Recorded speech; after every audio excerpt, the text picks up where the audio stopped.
Well, hello everyone. Canadian Dissident here. I'm back with another video to keep you guys all updated on what's going on here in Canada. Let's start today with some quote-unquote good news. I'm seeing a lot of people, particularly those who are outside Canada looking in, who are saying things like, the convoy's working. See, look here, these provinces are dropping mandates. Things like that. So let's take a look. So here, this is Saskatchewan. Premier Scott Moe says that they're dropping mandates. I think they're dropping everything. Now, I want to point out that this may look like good news, and it is for sure in some ways. However, we need to be very careful about these politicians backtracking on this stuff. Okay, every example that I've seen seems to show that they're giving themselves a way out to make sure that they can put all the restrictions back in place if the trucker convoy doesn't work, if it all gets shut down. They're trying to play both sides. Okay, so Saskatchewan will end its vaccine passport policy on Monday, February 14th. That means businesses, workplaces, and other public revenues will no longer be mandated by the province to require proof of vaccination or a negative test. Okay, that's good. However, I believe that Scott Moe and Saskatchewan have done something like this in the past.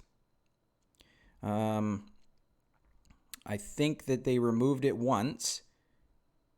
Right, so the province's announcement of lifting restrictions comes a little more than 8 months after they sealed the final regulatory scheduled COVID-19 update with a handshake ahead of lifting all previous COVID-19 health restrictions on July 11th.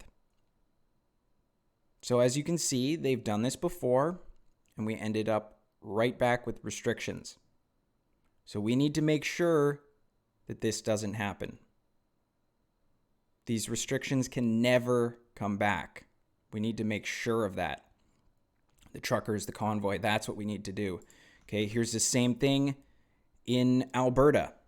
Okay, so Jason Kenney has said that they're lifting restrictions as well, and a lot of people are pointing to this and they're saying, oh, this is great, we're winning. Well, I think that Jason Kenney was very clear in his statement that said, we're lifting it, but we're going to watch things. We're going to see. We might need to bring them back into place. So we need to be very, very careful about that. Make sure that they're not coming back.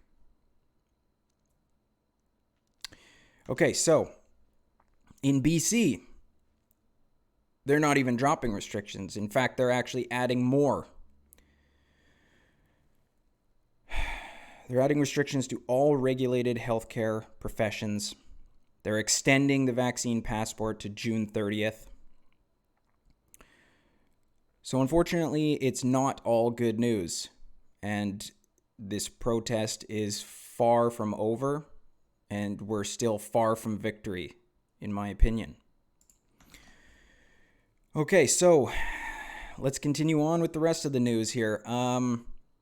Some definitely not good news. Ontario has tried to freeze the funds from the GiveSendGo now. So the Ontario government says it has successfully petitioned a court to freeze access to millions of dollars donated through online fundraising platform GiveSendGo. So, let's see what GiveSendGo has to say in response to this. Here's from their Twitter. Know this, Canada has absolutely zero jurisdiction over how we manage our funds here at GiveSendGo. All funds for every campaign on GiveSendGo flow directly to the recipients of those campaigns, not least of which is the Freedom Convoy campaign. So that is good news. That's really good to hear. If only the organizers had gone with GiveSendGo from the start. So that's great. Hopefully those funds will keep flowing because the truckers, the protesters are going to need them. So, next thing, this is in reference to the money from GoFundMe. So if you guys recall, They released $1 million of funds. So when they first tried to put a freeze on it, well, now basically TD is not giving up that million. They're trying to pass it over to a court and have them do whatever they want with it, which of course will be, it will not go to the protesters or the truckers. You can be sure of that. They'll just try to refund it. And so they're mentioning in here that the organizers have turned to crypto. A lot of people have donated there. I think they might have something like $600,000 there already as well, in addition to the like $9 million and something that's on GiveSendGo. Okay, so the next thing I want to talk about here is, the public perception right now. Like I said before, there are a lot of people who are saying it's really good news. The truckers are winning, but we have to be very, very careful. Now, this poll is a little bit old. This is from January 24th, so kind of before the trucker thing had started. But the point is here,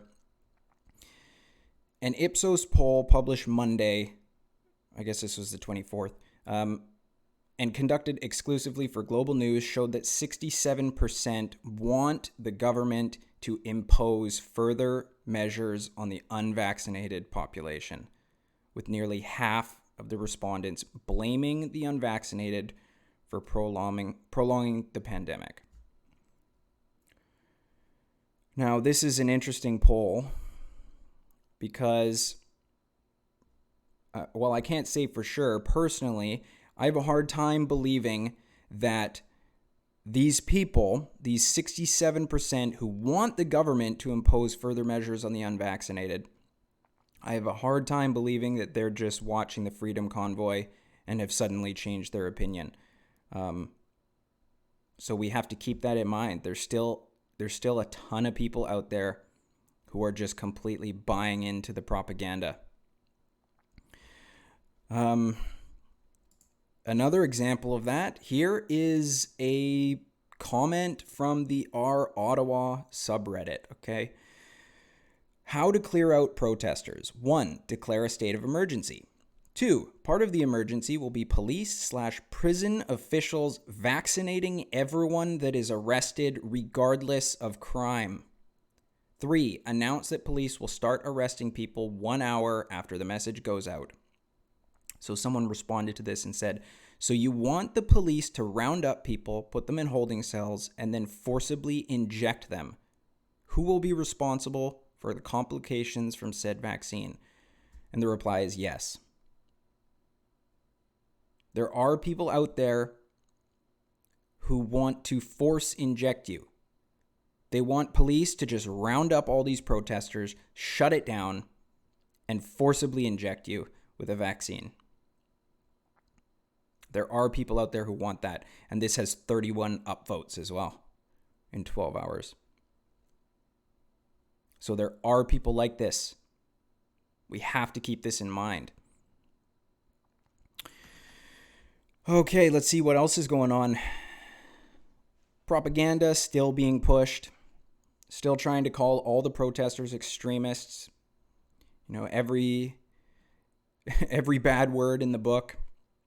Liberals propose to expand trucker convoy fundraising probe into study on ideologically motivated extremism.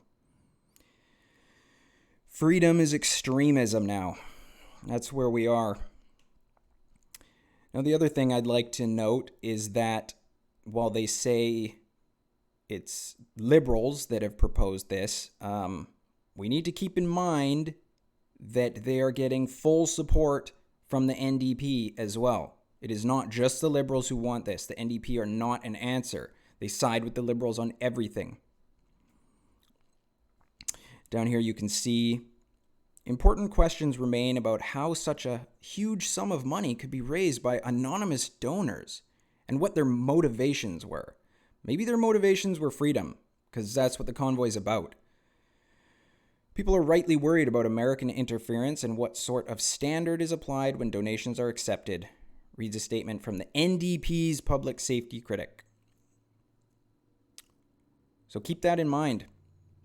This is not just the Liberals. The Liberals have a minority government right now. But the NDP just side with them on everything.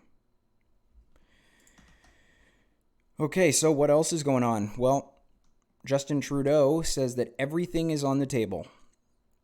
He got a call from President Biden basically telling him to shut down the protests, in particular the Ambassador Bridge one, where protesters are still right now blocking the bridge, which is the main conduit for trade between the US and Canada. So this is putting a huge impact on the economy. They're losing lots of money. And so Biden asked or told, or well, not Biden, his handlers, his administration, told Trudeau to shut it down. And so now Trudeau is saying everything is on the table. And that could include the military. It also includes going after children. So the Ottawa police have started to express concerns about the well-being of children at the protests. There's still been no violence at the protests, completely peaceful. I don't see how children are in danger at all. But that hasn't really stopped the police from saying that and reaching out to Children's Aid Society. They're doing everything they can here. They will try to take truckers' children. This is despicable behavior, but it doesn't matter. Trudeau says everything is on the table now. So hopefully nothing comes of this. I really hope they don't start going to that. It would be absolutely crazy if they started taking these children, but I definitely wouldn't put it past them, especially if this thing continues on. If they can't shut it down in some other way, they really will go to absolutely everything. They will go to all lengths. Okay, so here's another thing that they're doing. The police are going to people's houses, and this is essentially a thinly veiled threat. This police officer walked up to someone's house and said, "Hey, we noticed that you're posting on this Facebook group that supports the protest." This is like 1984 stuff right here. They're letting you know that you're committing thought crime. You're not allowed to support these protests. This is a threat. Make no mistake. They're showing up and telling you, hey, we know what you're doing. You better be careful. It's crazy. Okay, here's an article about a 78-year-old man who got arrested in Ottawa for honking. Because, of course, I said in my last video that a judge in Ottawa passed an injunction against honking, made it a crime to honk in Ottawa. And so these cops are taking that seriously, apparently, and arresting a 78-year-old man. Pretty forcefully. Let's watch the video here. Hey, it's against the law. You just I'm not going to arrest. for what? Hey, What are you doing? what are you doing? Failing to ID. Hey, that's assault. I've got it all on video. What's wrong with you? That's assault. You failed to ID. Yeah, he failed to ID. Get back. Hey!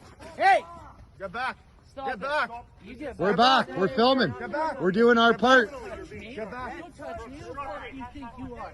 Fucking pig goose. It's all on video. No, don't say anything. Pig goose? Don't say anything. You attack me? You attack me? You're a fucking goose. Hey, Ritz, stand down. Attack me? Stand down. Can anybody seriously tell me that that was necessary?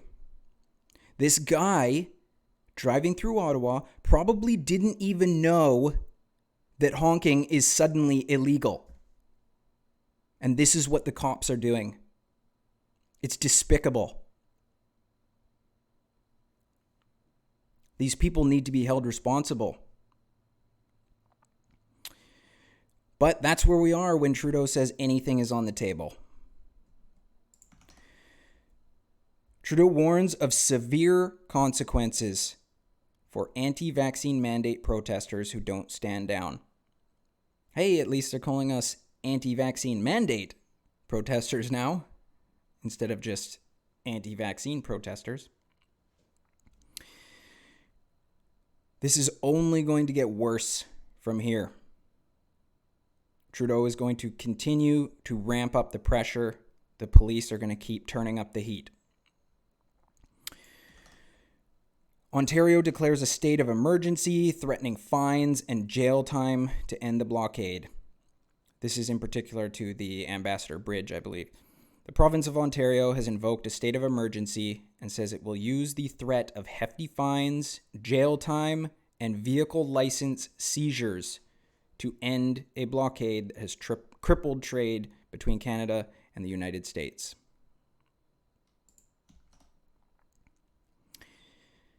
Well, they haven't left yet. I believe they got a judge to say that everyone had to leave by 7 p.m. of last night.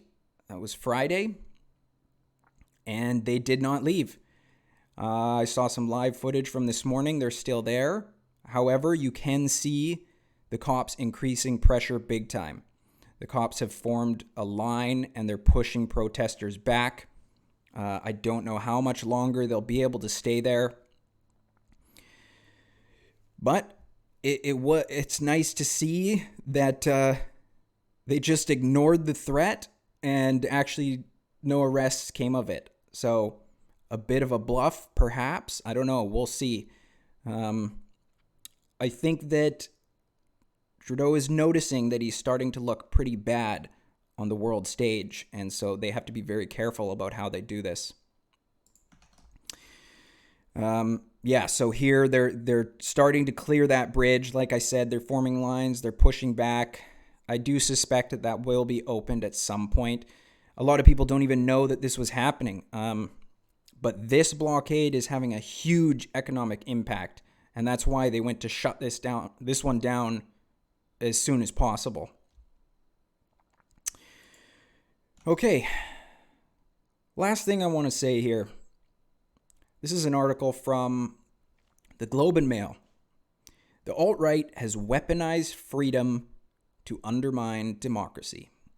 And this guy's tweet is, "We've actually arrived at freedom is slavery." It's 1984. We are there. We really, really are. We are extremely close anyways.